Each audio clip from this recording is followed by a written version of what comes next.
I'm going to read from Srimad Bhagavatam, from the 5th canto. This is from the narration of Jadbharat and King Rahugana.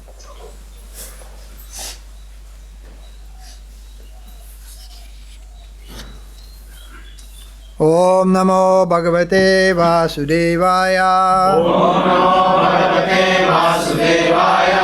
Om Namo Bhagavate Vasudevaya. Om Namo Bhagavate Vasudevaya. Om Namo Bhagavate Vasudevaya. Narayanam Namaskritya. Naram Chaiva Narotama. Devim Saraswatim Vyasam. Tato Jayam Udiraya. Nasta Presu Abhadresu. Nityam Bhagavat Sevaya. Bhagavati Utama Sloke. Bhaktir Bhavati Naistige. Grantaraj Srimad Bhagavatam Ki Jai. This is at the end of the discussions between King Rahugana and Jadbharat. After receiving lessons from the great devotee Jadbharat, King Rahugana of the state of Sovira became completely aware of his constitutional position of the soul. He became completely aware of the constitutional position of the soul. He thus gave up the bodily conception of life completely. My dear king, whoever takes shelter of the servant of the Lord is certainly glorified, because he can without difficulty give up all bodily conception of life. Purport by Srila Prabhupada. It is stated in Chaitanya Charitamrita, Sadhu Sangha, Sarva Shastri Koi, Lavamatra Sadhu Sange, Sarva Siddhi Hoy. It is a fact that if one takes shelter of a pure devotee, one attains all perfection, even if the association is only for a very short time. A sadhu is a pure devotee of Lord Krishna. It has been our practical experience at the first instruction of our spiritual master. Prabhupada is talking about his spiritual master, Srila Bhaktisiddhanta. At the first instruction of our spiritual master, he infused us with Krishna consciousness so that now we are at least on the path of Krishna consciousness and we can understand the philosophy. As a result, there are many devotees engaged in this Krishna consciousness movement. The whole world is revolving under the bodily conception of life. Therefore, there must be devotees all over the world to deliver the people from this false bodily conception and fully engage them in Krishna consciousness. So those of you who have some background regarding our activities over the last 10 and 20 years, you may remember me referring to this story. Once upon a time, someone asked Srila Prabhupada, "Can you see Krishna?" I think it was in Mexico, maybe a few times. So he said, yes, 24 hours a day. In your face, 24 hours a day, I see Krishna. When Prabhupada was in the West, one of the first things he met there was the saying, God is dead. That was very common. People said, well, there might have been a God in the beginning, but he's dead by now. God is dead. It was very common to encounter that saying in the 1960s, especially in America. Move your head a little. You're looking at me with one eye. Yeah, there you go. God is dead. And another one, no one has seen God. This was another very popular, something like a Christian origin. No one has seen God. And furthermore, they said, no one has seen God and lived to tell it. And we used to say, is he so ugly that when you see him, you die? No one has seen God and lived to tell it. There is a meaning to that, it is true. But not as they take it. But the point is, some were saying God is dead. If there was a God, he's dead by now. And others were saying no one has seen God. And relegating God to the impersonal, things like this. There is no personal God, only there is light. And this type of philosophy also in India. There is no person of God, there's only light, Jyoti. So, all these things were there in the West. So to counteract that, no, I have seen God. You have not seen God. You don't know anybody that has seen God. So then you cannot say, I have seen God, I can say.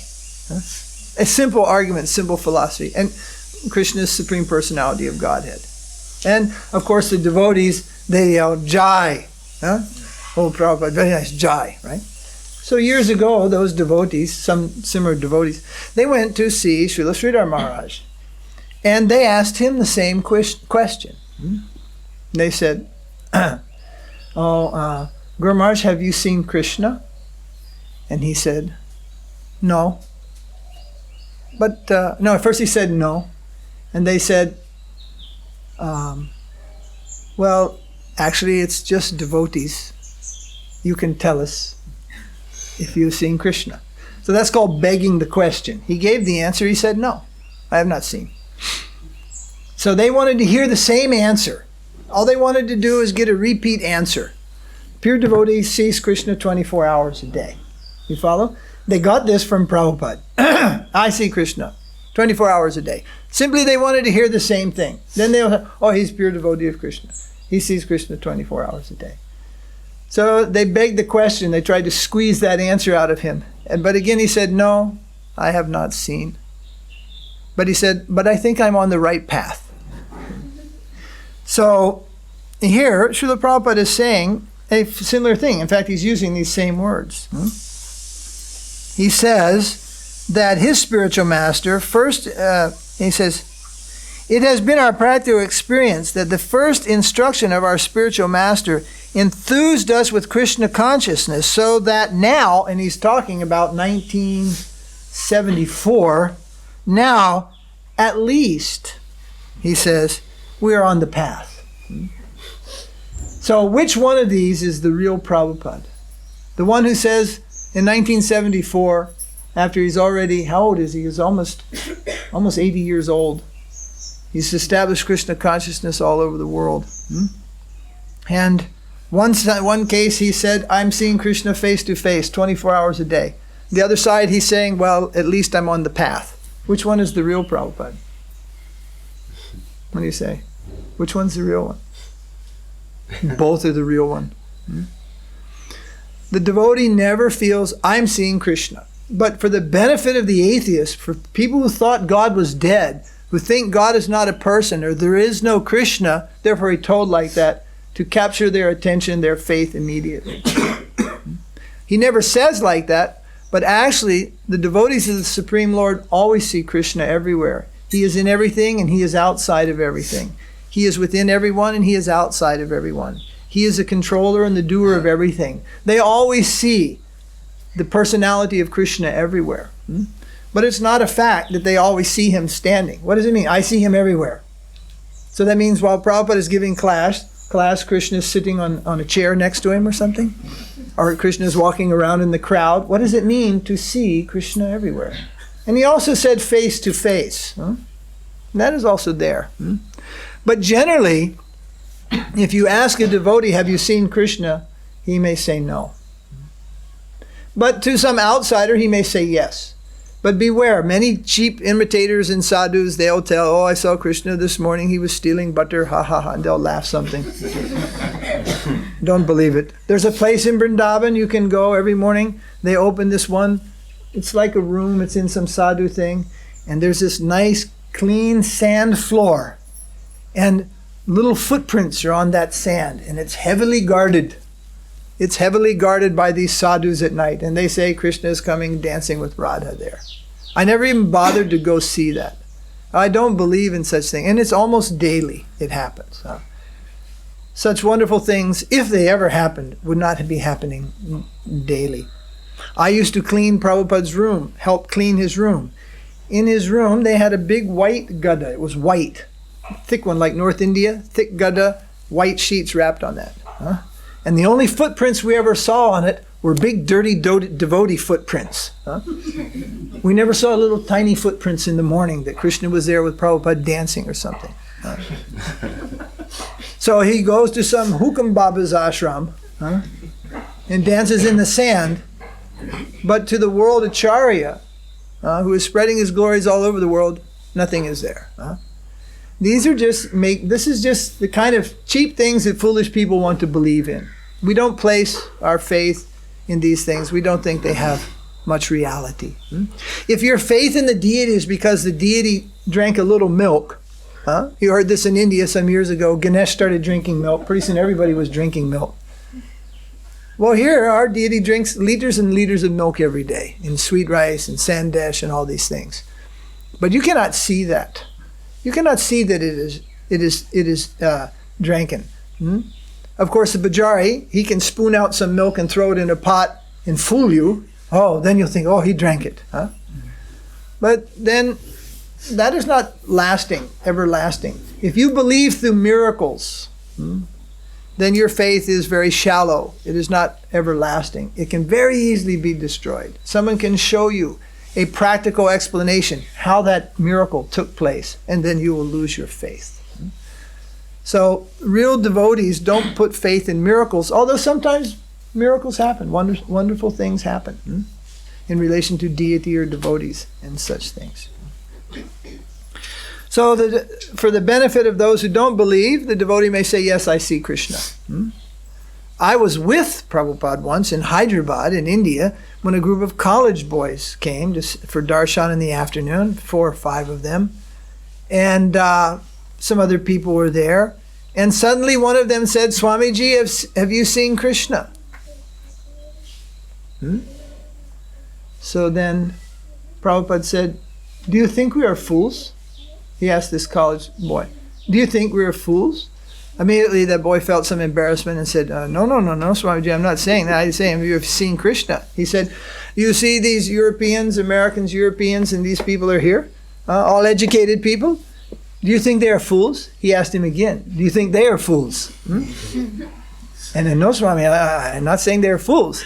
So then Prabhupada said, yes, they are seeing Krishna every day. So immediately he thought, who's he talking about? He's not talking about me. I'm in Maya. I'm just sitting here at his lotus feet, but I'm in Maya. Who's he talking about? And he started telling, these boys and girls, they're seeing Krishna every day. Then he said, do you want to see Krishna? Then he said, yes, Swami, do you want to see Krishna? He said, you come Mangal Arti, 4:30. And Krishna is there. You want to see Krishna, but you don't look to Krishna. People talk about they see Krishna, but they don't even come to a temple where Krishna can be seen all the time. Archa Vigraha. Krishna is present in his temple, deity form. So there we see Krishna first. So there is not one uniform way in which you answer a question. He was answering the question in Mexico to defeat the idea that God is dead. No, I have seen him. Oh, then that's proof he's not dead, right? They say somebody says, I saw Hitler. Well, then that means he's not dead if you saw him. And in another way, he's trying to catch the interest of those college boys. They have heard maybe some sadhus say about what is seeing Krishna. And what is beneficial for them is to come to the temple and have darshan and be in kirtan. So he's turning the thing. You want to see Krishna? They say, yes. Okay, come to the temple and see Krishna. And here, he's speaking from the heart as a devotee. We don't think, oh, I am advanced. I am a great acharya.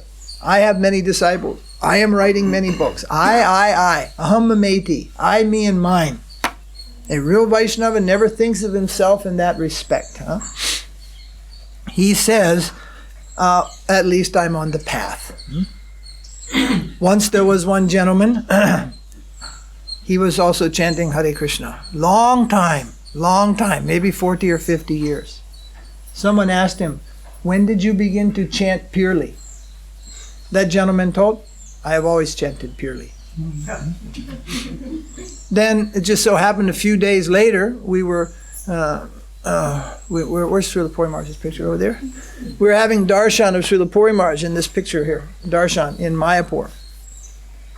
And someone raised the question about properly chanting the holy name. He was at that time 101 years old. He'd been chanting the holy name more than 90 years. He began chanting the holy name maybe around 11, 9, 10, something like that. Over 90 years. He picked up his beads and held them in his hand and he said, "No, Baba, you see, I'm so unfortunate. I'm trying to chant the holy name for 90 years, but I am unsuccessful." So who do you believe in? Who would you believe in? The man who said, "No, I'm chanting purely from the beginning." Or the man who after chanting for 90 years told you, "No, Baba, you see, I'm trying to chant the holy name. I can't do it properly." If you follow Chaitanya Mahaprabhu, you will take the second gentleman. You will accept what he said. Because Mahaprabhu said, "I have no love for Krishna. I have no taste for the holy name of Krishna." He did not say, "I have love for Krishna. I am such a great devotee. I am always chanting, look at me, look at me." He never said like that. The more you think you have it, the less you have it. The more you think you don't have it, the more you want it. The more you want it. That's called, what is it called? Oh, not loyam. Loyam.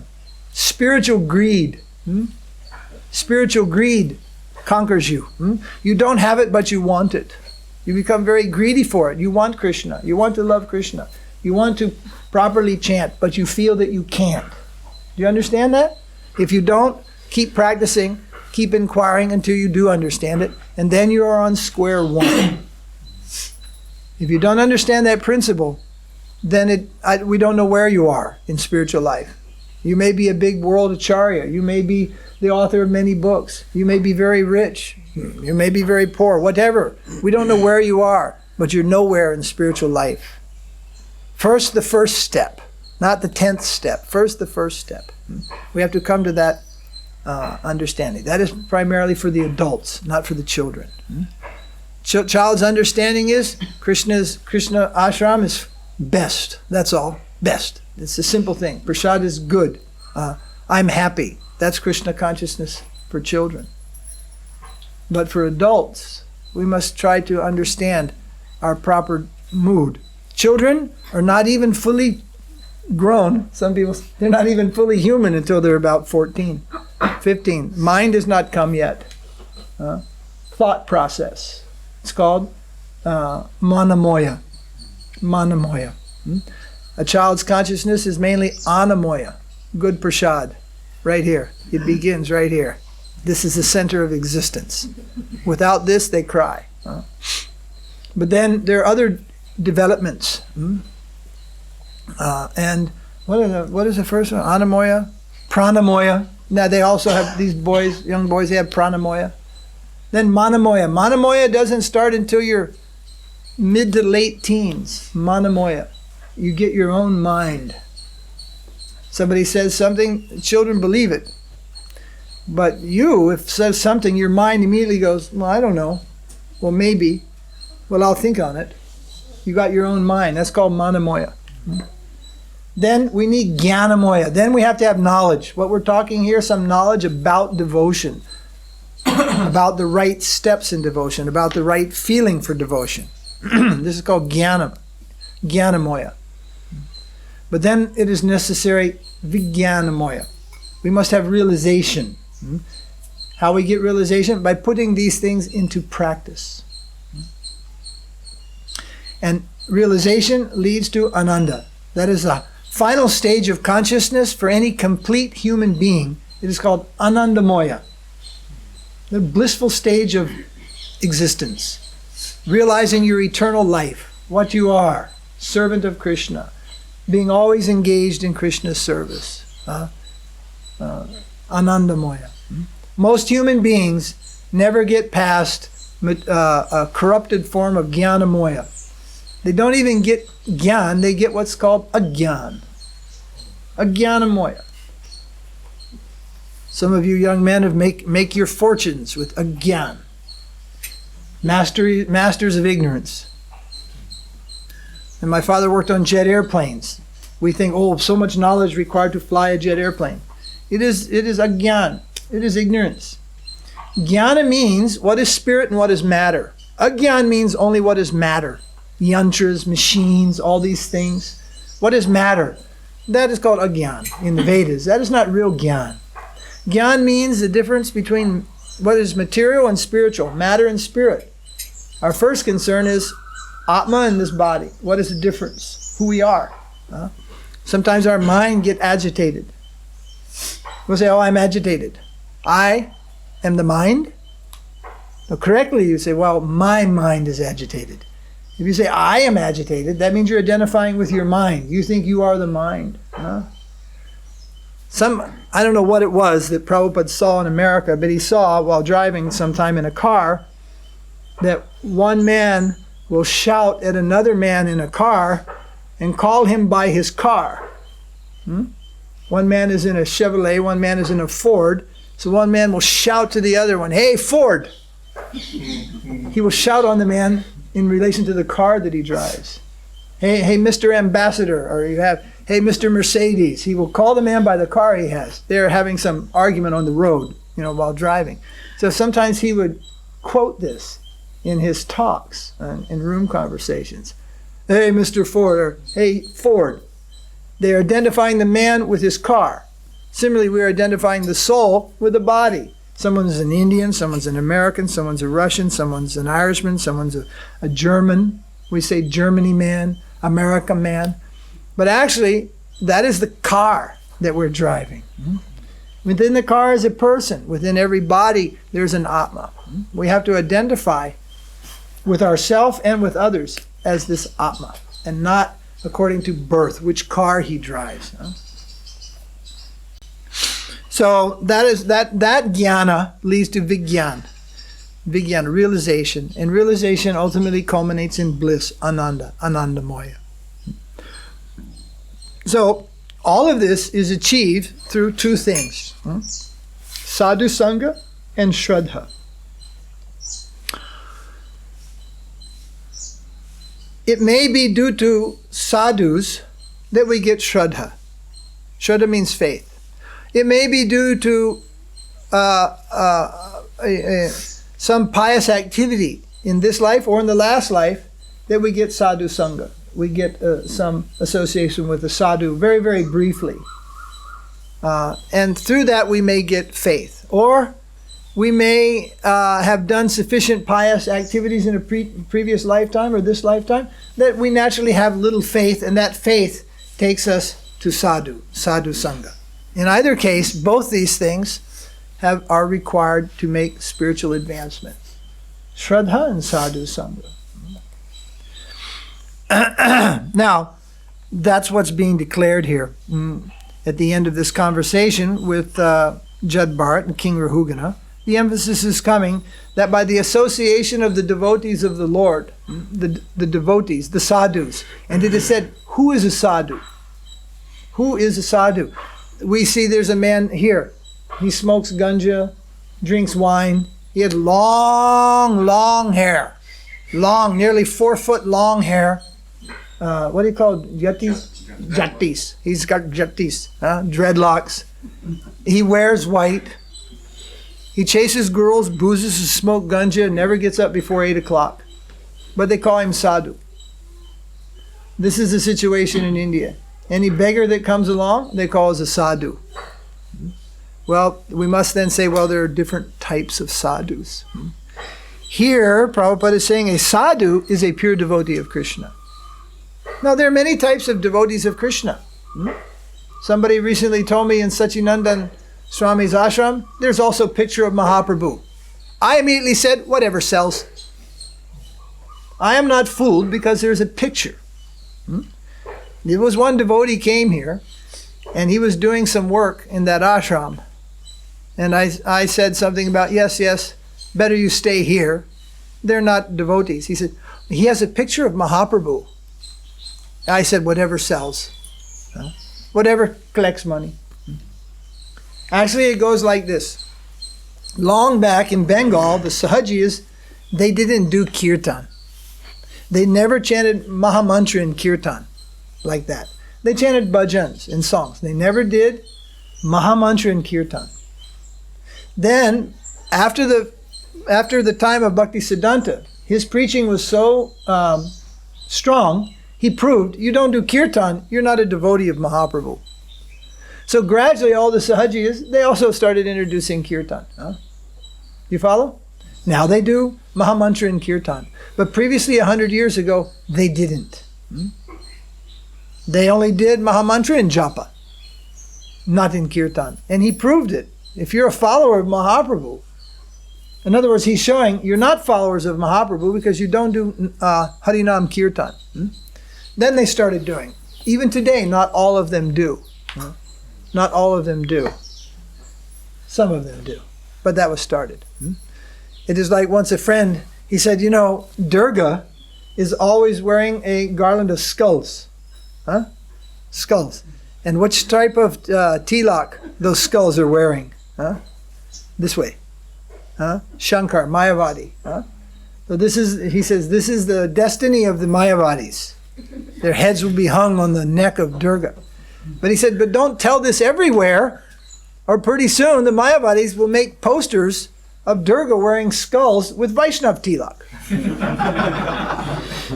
And this is what goes on in the world. The defect of your opponent is found out.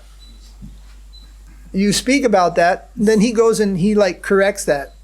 Like in the war, if you announce, oh, the enemy has a weak left flank, then gradually the enemy says, let's make the left flank strong. Then he can't catch us on that one. So in this way, the platform is always changing. Things are changing. Things are changing. So what was the point now? I got confused here. No, that's the general point. What was I saying just before I told that story? Don't remember. Mahaji for chanting the holy name. Oh, the picture. The picture. What is a sadhu? So he has a picture of Mahaprabhu. What does it mean? Because it has been preached now strongly all over India by Prabhupada's disciples that there is Yuga Dharma, and this Yuga Dharma is brought by Chaitanya Mahaprabhu. So don't be surprised if you see some people just adding Chaitanya Mahaprabhu. This does not mean they are devotees of Chaitanya Mahaprabhu, that they understand Mahaprabhu, or that they follow the Yuga Dharma properly. I think more south than here, there is no temple of Radha Krishna in the rest of South India. You go from here all the way to Kanyakumari. There is no temple of Radha Krishna. There is only Venu Gopal Krishna temples here and there. Nisringa temples, Narayan temples, but there are no temples of Radha and Krishna in the rest of South India. But when you go down to Trivandrum and you say that, someone will go, oh, you don't know there's one temple of Radha Krishna? It's just in front of the Padmanabh temple, outside by the Ghat, down one road, there's a temple, and they're doing Hare Krishna, Hare Ram Bhajan for 50 years, day and night, and Radha Krishna. So that you go there, and you'll find out Bhajan is going on, Ram Ram, Hare Hare, Hare Krishna, Hare Krishna. They're not doing the same bhajan in the same way. And sure, they have one temple of Krishna, and 10 meters away, Radharani is standing like Garuda, or like Nandi. Understand? She's standing over here, looking at Krishna like a Garuda. And that is not Radharani. Even they say Radharani, that is not Radharani. Not possible. Radharani does not hold a position similar to Garuda. She does not stand 10 meters away with folded hands. Basically, if anybody stood 10 meters away with folded hands, we'd say, well, it would be Krishna. He would stand with folded hands and face Radharani. But that is also not true. Radha and Krishna are like this. They are together, Radha and Krishna. Fix that door with a screw. Not this week, okay? Do you follow what I'm saying? So simply to say, that is not enough. There is a standard. Radha and Krishna is a standard. You do not have Krishna here and Radharani over here. So that is not Radha Krishna. And that Mahamantra, which is going on for 50 years or 40 years, day and night, that is also not the Sankirtan of Mahaprabhu. Not just because it's reversed, but there is a qualitative utterance of the holy name. And you cannot get that quality of utterance unless you come in that parampara. Quality of utterance. Externally, we can show anything. We could put up a bunch of pictures here and fool the Pope. You could put up all kind of pictures of Christianity on the walls, and the Pope could come here and think, oh, this is a different type of ashram. I didn't know they had this type in India. And he would go away. What does he know about this place? Simply picture-looking religion. We can be easily fooled by pictures. So we keep nice pictures, and we keep them nicely also, but we're not so concerned. That is not the issue. Many pictures are there about Krishna Lila. Don't bother. They're not even worth looking at. They're a distortion. Self-improvement is not done by yourself. Not like in modern New Age self-improvement seminars and all these things. There's a think positive, think positive. That's like the foundation. Self-improvement, think positive. Be assertive. Self-confidence. Srila Maharaj one day he said, self-confidence is very deceiving. Don't put your confidence in your own self. It hadn't done you much good up till now. You've been in the material world for millions of lifetimes. What good has your self-confidence given you? So many of the things that are prescribed in the world to become a complete individual may make you a sharper businessman, may make you a better competitive cricket player or something like that, because in all these things, total aggression, positive thinking, always talk winning, false pride, all these things will bring you name, fame, and riches, you see. But these things will not bring you to Krishna. The path to Krishna is kind of on the opposite side. We don't say think negative. That's a little hard one to understand. But ultimately, that is there. Think negative. Don't think you know better. Think negative means someone knows better than me. My Guru Maharaj knows better than me. The sadhus, they know better than me. Take their opinion. Take their advice. Then he told, and don't be over-intelligent.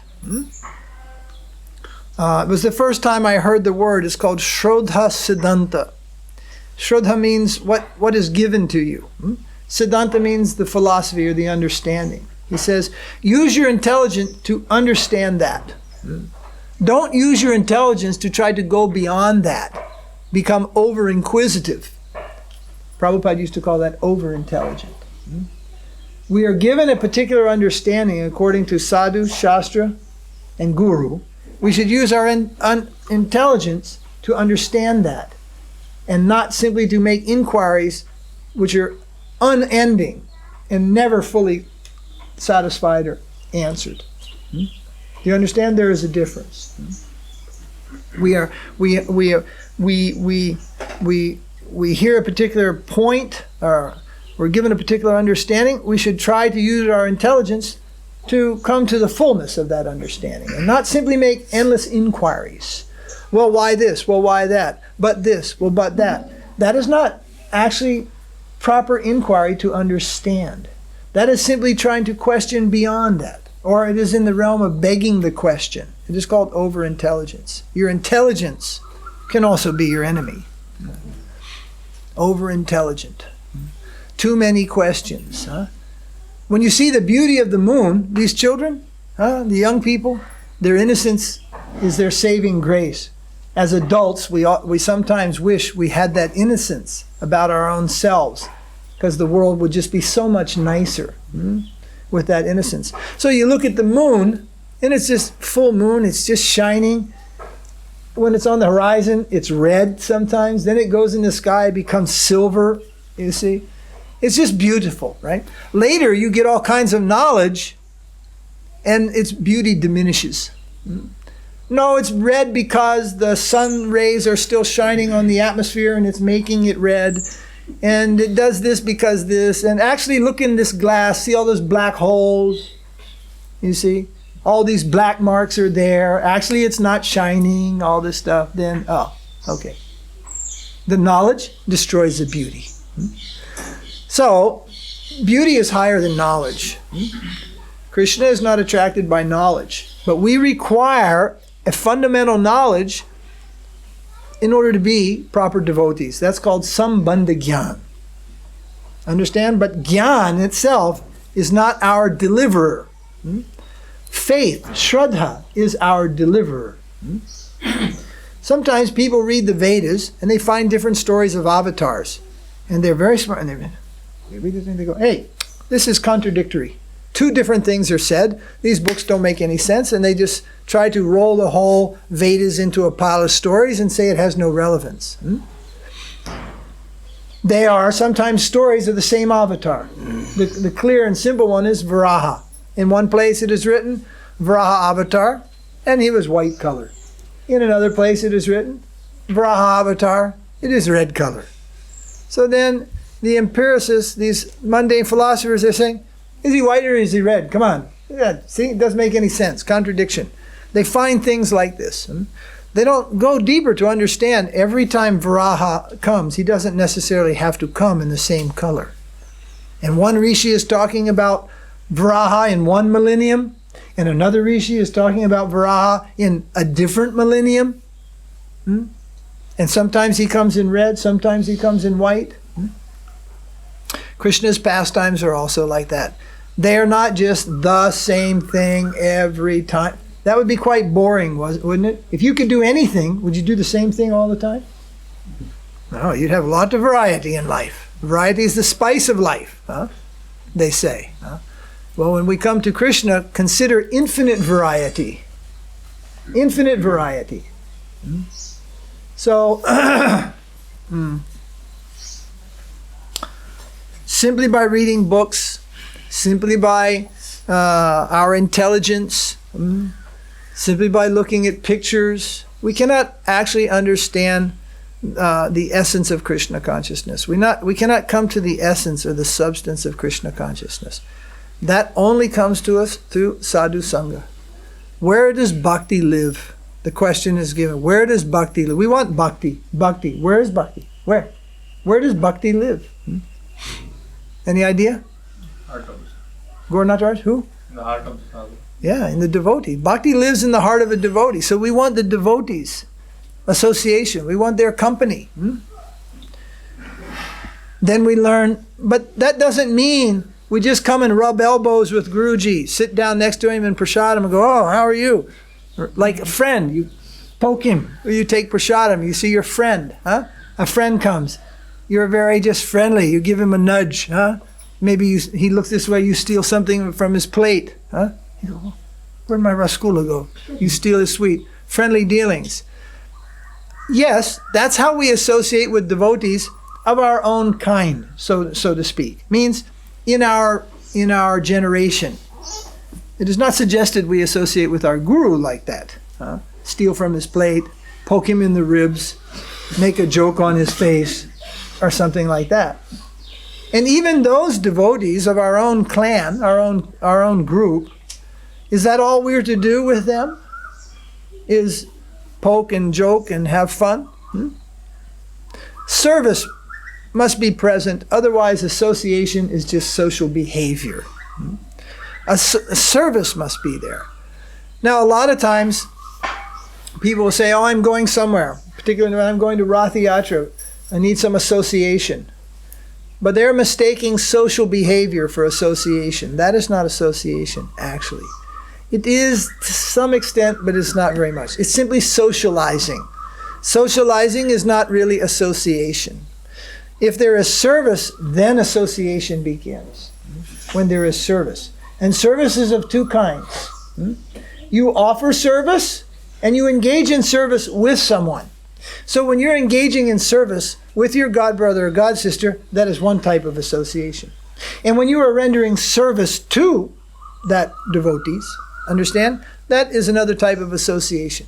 But in both cases, service should be there. Simply sitting around, hanging around, and talking, this is not association. This will get you into trouble. Simply talking, socializing. Be active. Devil's mind, what did he say? Devil's mind? No. Idle mind is a devil's workshop. Be busy in serving Krishna.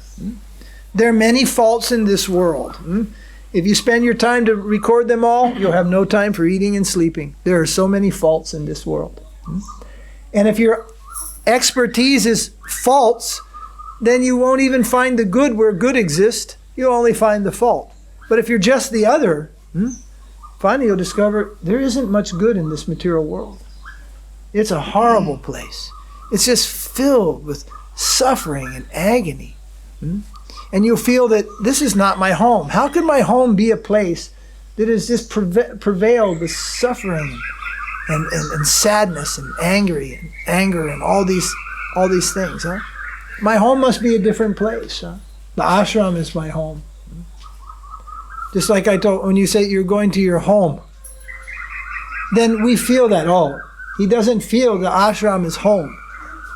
That his real family is Krishna devotee. Huh?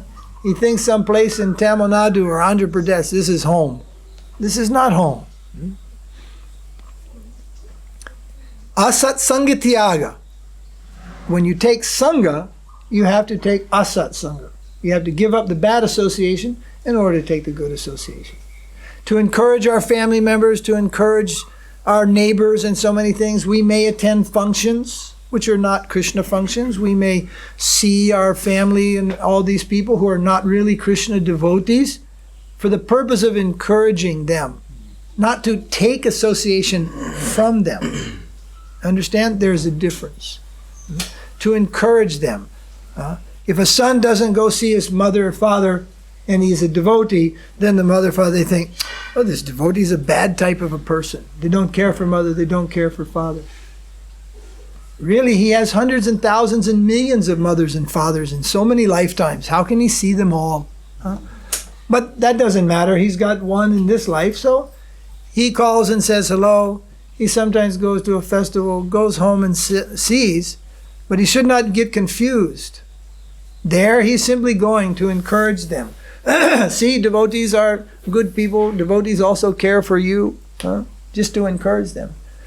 But in any situation, work, family, any situation where it is hateful, where Krishna's devotees are not appreciated, then one should avoid that.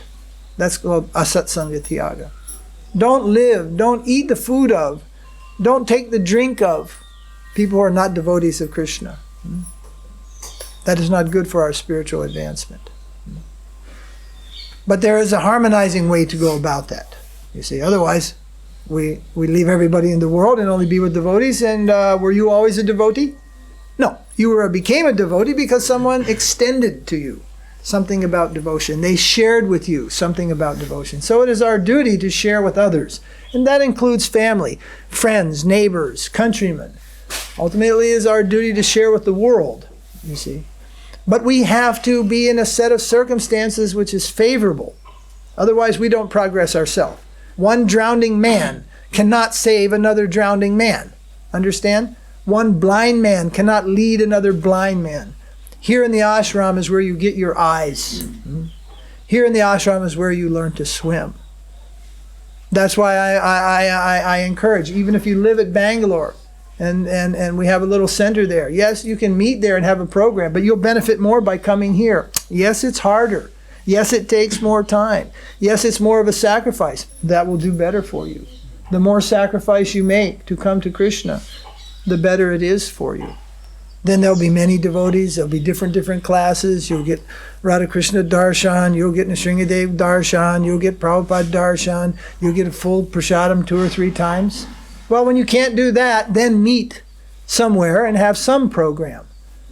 But some program is never enough. The doctor doesn't say, come by my office sometime and take some medicine, you'll get better. That doesn't work. Come regularly and get your medicine. Or he'll give enough, take it to your home and take your medicine.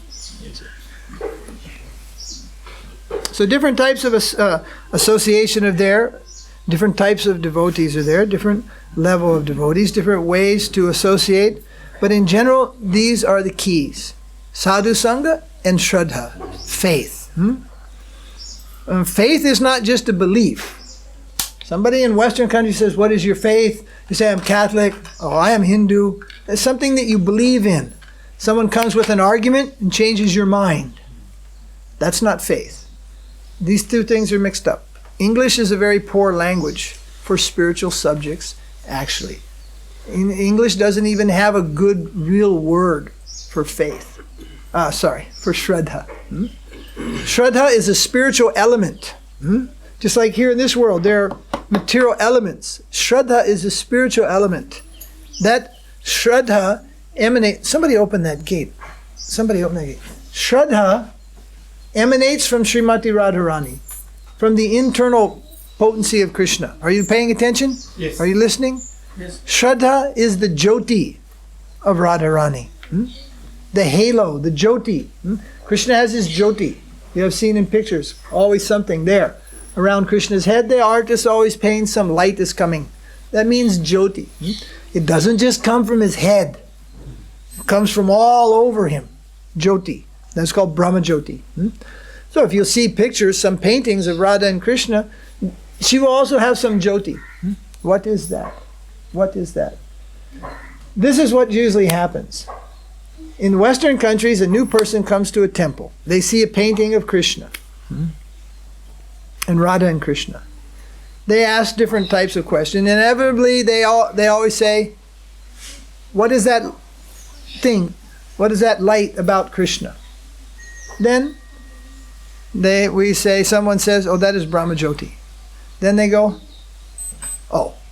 And they never inquire, what is that light about Radharani? I'm not talking about just strangers. I'm talking about devotees. They first come to the temple. They live in the temple. They start to learn. They say, what is that? And someone tells them, that's the Brahma Jyoti of Krishna. Then they just go, oh. And they never ask another question. They just assume, same thing. Radharani, Brahma Jyoti. No, Radharani doesn't have Brahma Jyoti. So what is that? That glow of Radharani, that is called Shraddha. And that enters the heart of a devotee. And that enables the devotee to go to Krishna, to perform devotional service, to come to the company of the sadhus. Ado Shraddha. First thing, there must be faith. And the more this faith grows, it glows. This is analogy. The more it grows, it glows. And the more it glows, it is revealing.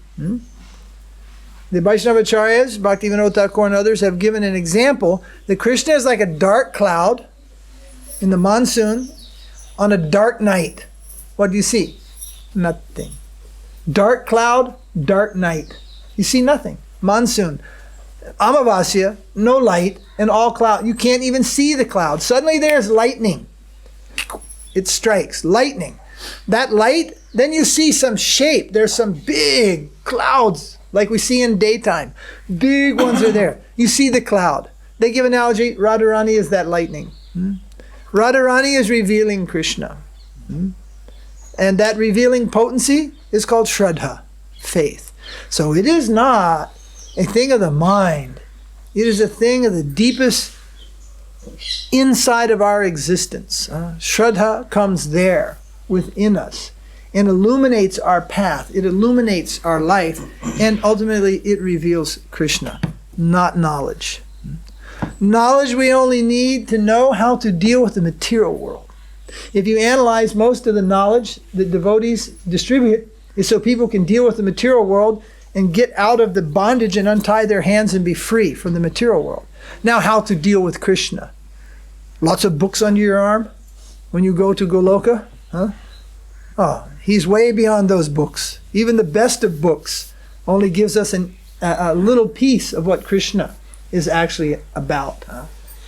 If we're prepared with knowledge to deal with Krishna, we won't do very well. We'll be defeated there. We won't be able to dance properly. We won't know even how to speak properly. But if we are equipped with faith, then the reciprocal of faith is everything is automatic. You're a small child. You go somewhere with your parents. Do you have to know where they're going to park the car? How much it costs to get in? What is it going to be about? How to do all the things in some amusement park, let's say? You're the child. Do you have to know all these things? No. It's just automatic. Just go with your mother and father. It's all automatic. You get there, they're going to do everything. But if the child doesn't believe in his mother and father, then he doesn't want to go. He doesn't want to go. He just wants to know. Where are we going? Why are we going? All this. That's problematic. Even they can explain something, they're going to take him somewhere that is beyond his experience. He can't imagine, even after being told, what's really going to happen there. It's just, they'd spend the whole day trying to tell him. We're wasting time. Have faith in your family. They'll take you there. See the simple analogy? So knowledge, even if you had it all, it would fall short, infinitely short in the spiritual world. Knowledge falls short there. But if you have faith, then everything is revealed automatically to the faithful. It has been called the land of faith. It's been described like that in English, the land of faith. Everything moves on that. If you go there, but you have no faith, everything just stops. Well, the fact is, you can't go there. That would never happen. If you don't have faith, you'd never go there anyway. Faith is required. Complete faith in Krishna. Complete faith in the word of Krishna. Complete faith in the devotees of Krishna. Shraddha is required. So for that, we humbly pray at the lotus feet of Srimati Radharani. Please be merciful and give us your blessings. Beyond that, we associate with the devotees, knowing that she has given faith to the devotees. Now, how do you understand what is the faith? What is the faith? How do you know where is the full faith? Full faith. I have seen in some parts of the world, people believe in God so much they walk on fire. They do it in Tamil Nadu. They do it in Hawaii. They take off their shoes, men, sometimes women also. They have fire, hot coals, and they simply walk like 10, 15 meters on the fire. Doesn't burn their feet. There, everybody's shouting faith, faith. There's another group of people, they dance with snakes, poisonous snakes. They kiss the snakes, and if you have faith, the snake won't bite you. But if you get a little fearful and lose your faith, maybe he bites and you die. Sometimes people will die in that church. What do they call them? Shakers. They call them shakers. Snake dancers. All types of things. Well, if Guruji is saying, have faith, go to the people who have faith. Wow, look at that faith. The man walked on fire. Look, he danced with a poisonous cobra. Or something. He has so much faith. No, not that type of faith. It is said over and over again, the type of sadhu we're looking for who has complete faith in the holy name of Krishna. And that's not an everyday thing. To find the sadhu who has complete faith in the holy name of Krishna. People have faith in many things. Many of the sadhus, they believe in spatik. They believe in rudraksh. They believe in all these things. But you won't find that they believe in the holy name of Krishna. Do you follow? So faith, but in what? And some of them believe in Krishna, but not in Krishna Nam. I have met in Gujarat, when I used to be in Gujarat, I have met hundreds and hundreds of families. They believed in Krishna. They had Krishna altars. They even offered their food to Krishna for generations. But they had little or no faith in the holy name of Krishna. So even associating, Mahaprabhu is saying, even associating with a devotee of Krishna, if he doesn't have full faith in the holy name, that association is not so good. Not so good. So it's not good enough that your mother and father were devotees of Krishna and worshiped Krishna in their home. That's not good enough. If so, you wouldn't be in this difficulty to begin with. Neither would they. Neither would your generations before them. Not just that, but faith in the holy name of Krishna. Who has that? That's the association we want. Because through the holy name of Krishna, we are guaranteed we will get everything. We will experience Krishna through his holy name. We will know what is Krishna's Leela through his holy name. The holy name of Krishna is the saving grace of the world.